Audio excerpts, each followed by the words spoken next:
The BFG by Roald Dahl. Chapter 14. Dreams. The big friendly giant was seated at the great table in his cave and was doing his homework. Sophie sat cross-legged on the tabletop nearby, watching him at work. The glass jar containing the one and only good dream they'd caught that day stood between them. The BFG, with great care and patience, was printing something on a piece of paper with an enormous pencil. What are you writing? Oh, every dream is having its special label on the bottle. How else could I be finding the one I'm wanting in a hurry? But can you really and truly tell what sort of a dream it's going to be simply by listening to it? I can, the BFG said, not looking up. But how? Is it by the way it hums and buzzes? You was less or more right. Every dream in the world is making a different sort of buzzy hum music. And these grand swashbuckling ears of mine is able to read that music. By music, do you mean tunes?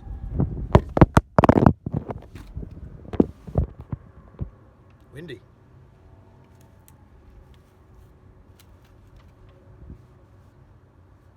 He's not meaning tunes. Then what do you mean? Human beings is having their own music. Right or left? Right. Lots of music. And sometimes human beings is very overcome when they is hearing wondrous music. They's getting shivers down their spindles. Right or left? Right. So the music is saying something to them. It's sending a message. I do not think the human beings is knowing what the message is, but they's loving it just the same. That's about right. But because of those jump-squiffling ears of mine, I's not only able to hear the music the dreams is making, but I's understanding it also. What do you mean by understanding it? I can read it. It talks to me. It's like a language. I find that just a little hard to believe. I'll bet you's also finding it hard to believe in quagwinkles and how they's visiting us from the stars. Of course I don't believe it. The BFG regarded her gravely with those huge eyes of his. I hope you will forgive me if I tell you that human beings is thinking they is very clever, but they is not. They's nearly all of them not muchers and squeak pips. I beg your pardon.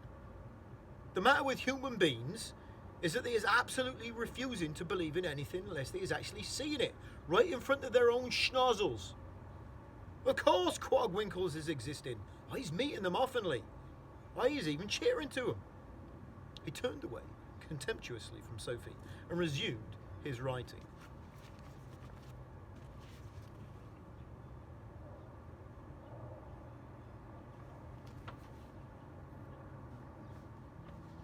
Sophie moved over to read what he'd written so far.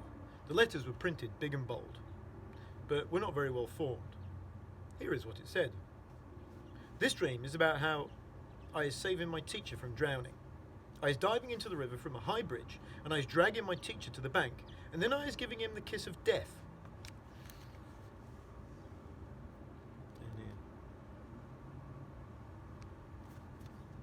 Not sure I'd like the kiss of death. The kiss of what? Sophie asked. The BFG stopped writing and raised his head slowly. His eyes rested on Sophie's face. I is telling you once before that I is never having a chance to go to school. I is full of mistakes. It is not my fault. I do my best.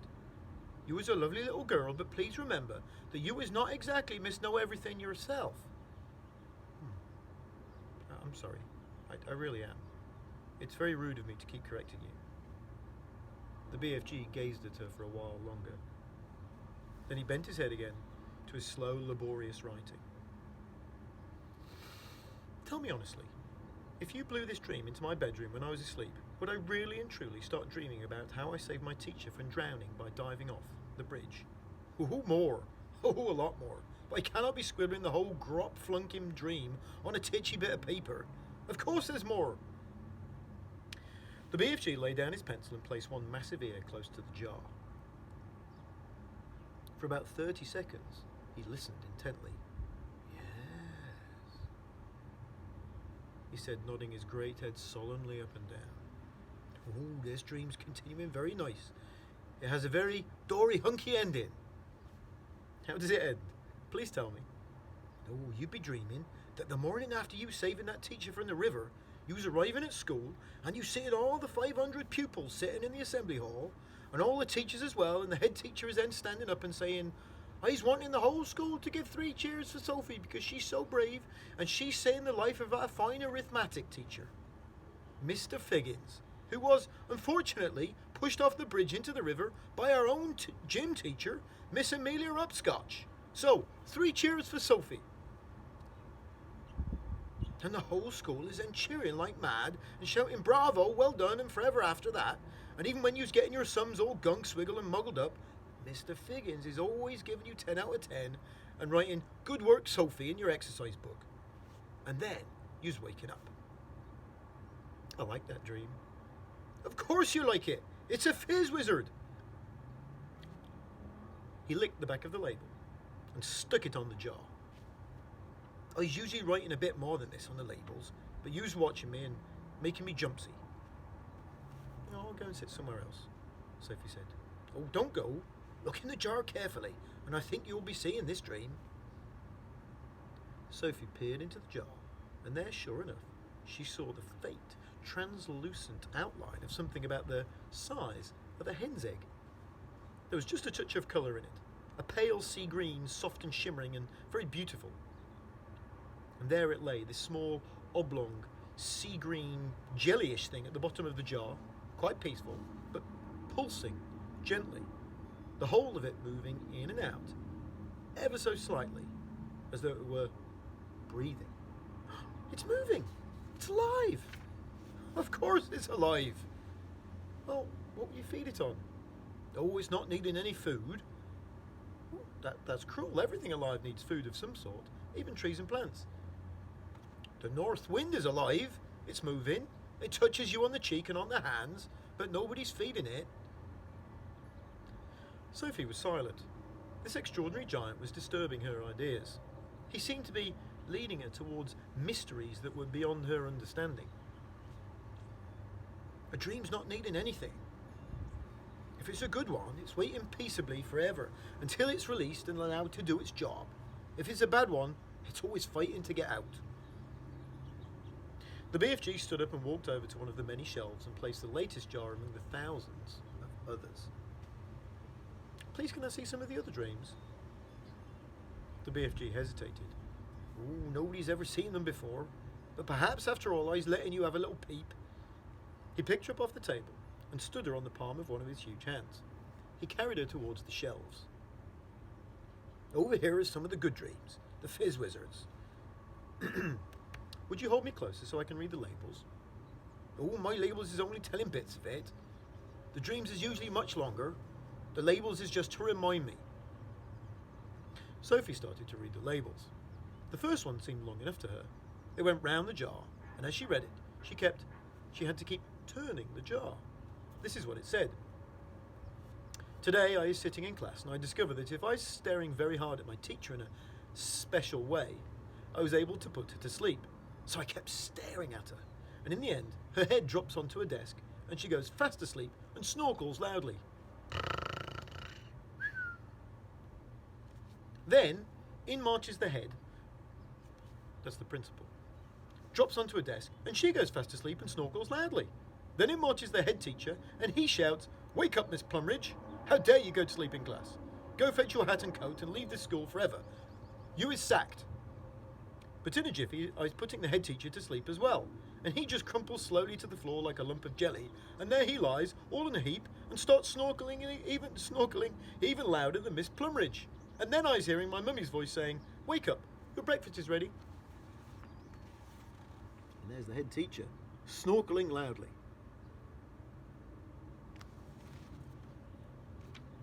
What a funny dream.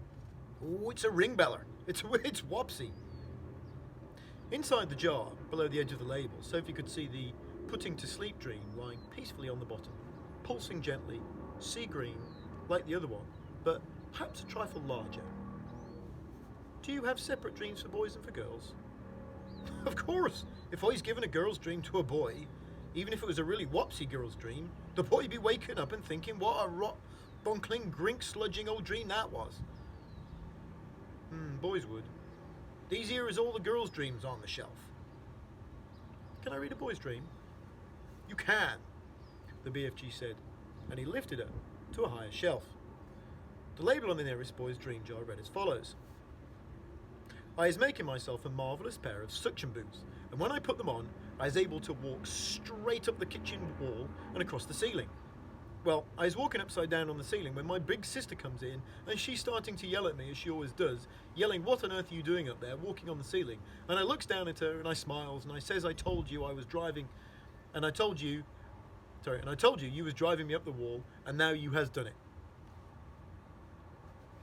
And there's a picture.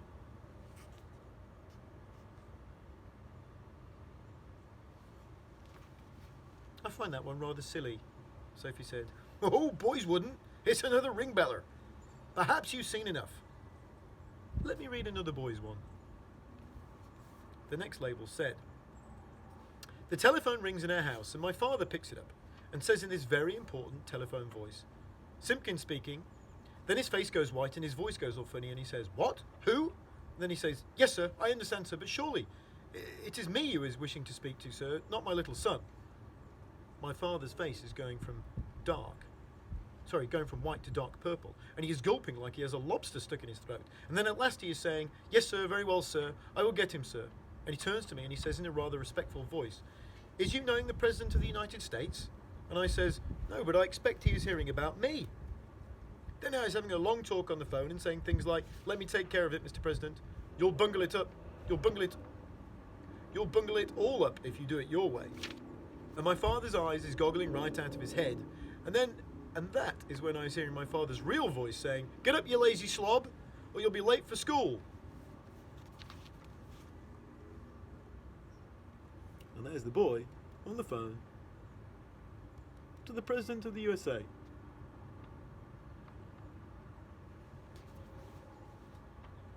Boys are crazy. Let me read this next one. Sophie started reading the next label.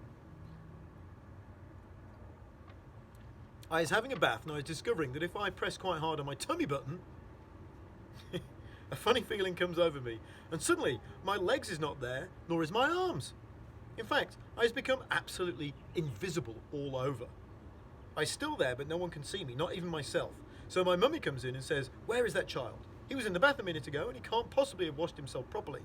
So I says, here I is, and she says where, and I says here, and she says where, and I says here. And she yells, Henry, come up quick! And when my daddy rushes in, I was washing myself and my daddy sees the soap floating around in the air. But of course, he's not seeing me and he shouts, where are you, boy? And I says, here. And he says, where? And I says, here. And he says, where? And I say, here. And he says, the soap, boy, the soap, it's flying in the air. Then I press my tummy button again. And now, I is visible.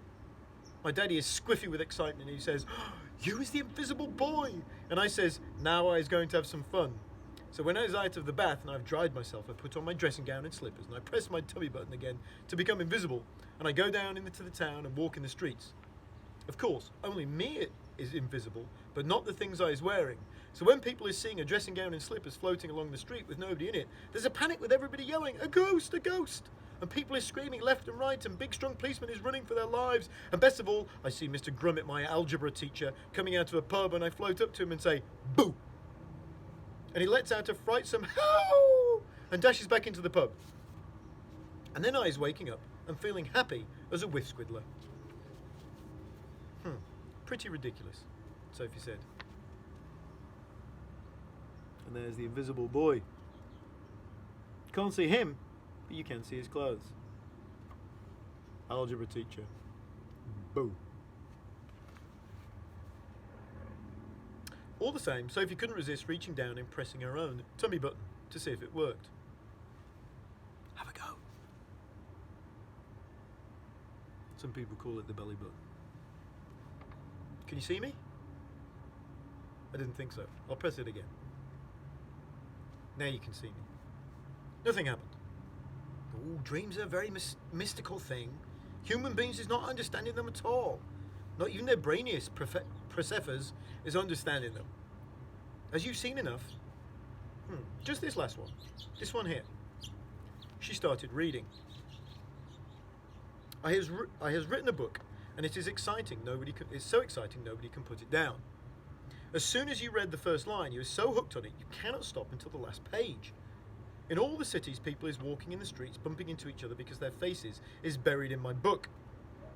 And dentist is reading it and trying to fill teeth at the same time, but nobody minds because they're all reading it too in the dentist chair.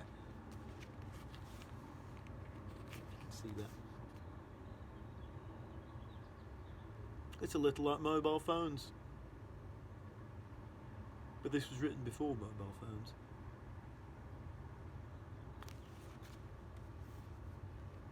Drivers is reading it while driving, and cars is crashing all over the country. Definitely like mobile phones.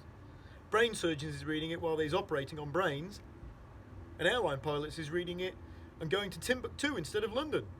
Football players is reading it on the field because they can't put it down, and so is Olympic runners while they're running. Everybody has to see what's going to happen next in my book, and when I wake up, I'm still tingling with excitement of being the greatest writer the world has ever known, until my mummy comes in and says, I was looking at your English exercise book last night, and really, your spelling is atrocious. So is your punctuation. Ooh, that's enough for now. There's dillions more, but my arm's getting tired holding you up. What are all those over there? Why have they got such tiny labels? Ooh, that is because one day he's catching so many dreams, so he's not having the time or energy to write out long labels. But there's enough to remind me. Oh, can I look? The long-suffering BFG carried her across to the jars she was pointing to. Sophie read them rapidly, one after the other. I was climbing Mount Everest, with just my pussycat for company. I was inventing a car that runs on toothpaste. I was able to make the electric lights go on and off just by wishing it. I was only an 8-year-old little boy, but I was growing a splendid bushy beard, and all the other boys is jealous. I was able to jump out of any high window and float down safely. Here we go, there's the first two. You can see. Climbing Mount Everest. Washing machine running on toothpaste. There's 3 more. Jumping out of the window. This one's a particular favourite of mine. Growing a beard, a bit jealous of that. And then turning the lights on and off. Just by wishing it. Magic. Oh, last one. There's a pet bee that makes rock and roll music when it flies.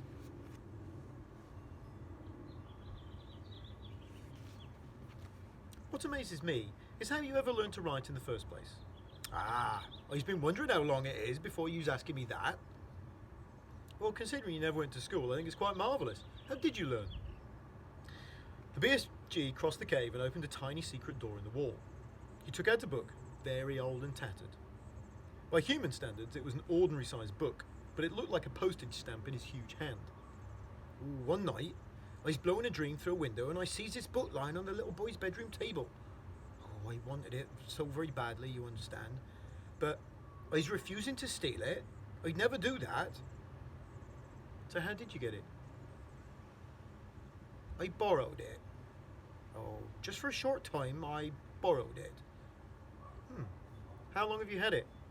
Oh, perhaps only about 8 years. Soon I shall be putting it back. 80 years. And that's how you taught yourself to write? He's reading it hundreds of times. And there's the book.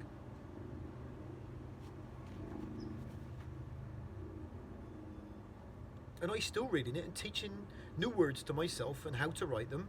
It's the most diddly-umptious story. Sophie took the book out of his hand. Nicholas Nickleby, she read aloud. Oh, by Darl's chickens, the BFG said. But by who? It's Charles Dickens. You all should read that book. Just then, there came a tremendous noise of galloping feet from out the cave. What's that? Ooh, that's all the giant zip fizzing off to another country to guzzle human beings. He quickly popped Sophie into his waistcoat pocket, then hurried to the cave entrance and rolled back the stone. Sophie, peeping out of her spy hole, saw all 9 of the fearsome giants coming past at full gallop. "Oh, where's you off to tonight?" shouted the BFG. We is all off as flush bunking off to England tonight, answered the fleshless Peter as they went galloping past. England is a luckless land, and we's fancying a few nice little English chidlers.